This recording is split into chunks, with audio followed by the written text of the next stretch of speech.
என் மனைவிய நீ எடுத்துக்கோ. படுக்கையில் பங்கு போட்டுக் கொள்ளும் நண்பர்கள். தன் வேலையை காப்பாற்றிக் கொள்வதற்காக தன் மனைவியை பங்கு போட துணிகிறான் கணவன். ரோஹித், சேத்தன் மற்றும் பாயல் மூவரும் ஒரே கல்லூரிகளில் படித்த நண்பர்கள். சேத்தனும் ரோஹித்தும் ஒரே நிறுவனத்தில் வேலைக்கு சேர்ந்த பிறகு பாயலை காதலித்து திருமணம் செய்து கொள்கிறான் ரோஹித். அடிக்கடி சேத்தன் ரோஹித் வீட்டிற்கு வருவதும் வந்து தங்குவதும் வாடிக்கையானதாகவே இருந்து வந்தது. ஒரு நாள் அளவுக்கு அதிகமாக குடித்த ரோஹித் தன்னிலை மறந்து மயக்கமடைகிறார்.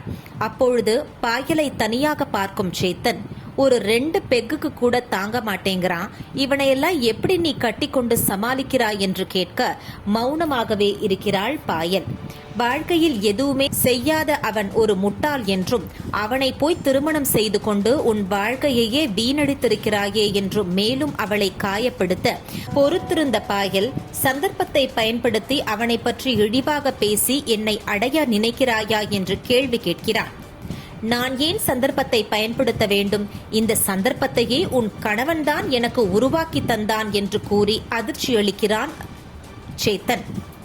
அலுவலகத்தில் ரோஹித்தின் செயற்பாடுகளில் திருப்தி அடையாத மேனேஜ்மெண்ட் அவனை வேலையிலிருந்து டெர்மினேட் செய்து விட்டதாகவும், அந்த கடிதம் தன்னுடன் தான் இருக்கிறது என்றும், அதற்கு கையெழுத்து இடாமல் இருப்பதற்கு தான் உன்னை எனக்கு தந்திருக்கிறான் உன் கணவன் என்று கூறுகிறான் சேத்தன்.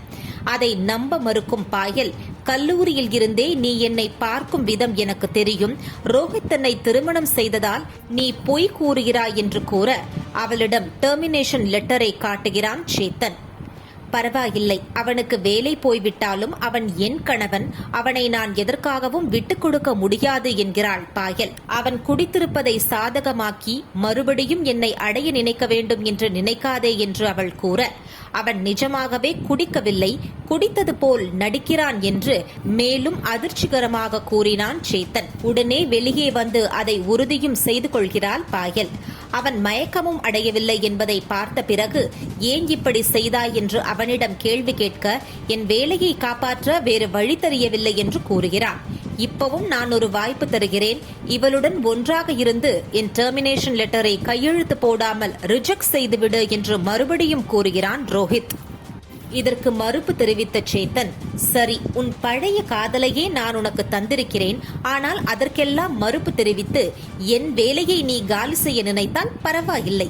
இந்த வேலை போனால் என்ன, என் மனைவி எனக்கு இருக்கிறாள், அவளின் ஒவ்வொரு அங்கமும் எனக்கு மட்டும்தான், தலை முதல் கால் வரை எல்லாமும் என்னுடையதே, அதை நான் எப்படி வேண்டுமானாலும் பயன்படுத்துவேன் என்று கூற அதிர்கிறாள் பாயல். இப்படிப்பட்டவனையா இவ்வளவு காலம் நம்பினோம் என்றும் ஏமாற்றமடைந்த பாயல் தன் தவறை உணர்ந்து தன் கணவனை விடுத்து சேத்தனிடமே செல்ல முடிவெடுக்கிறாள்.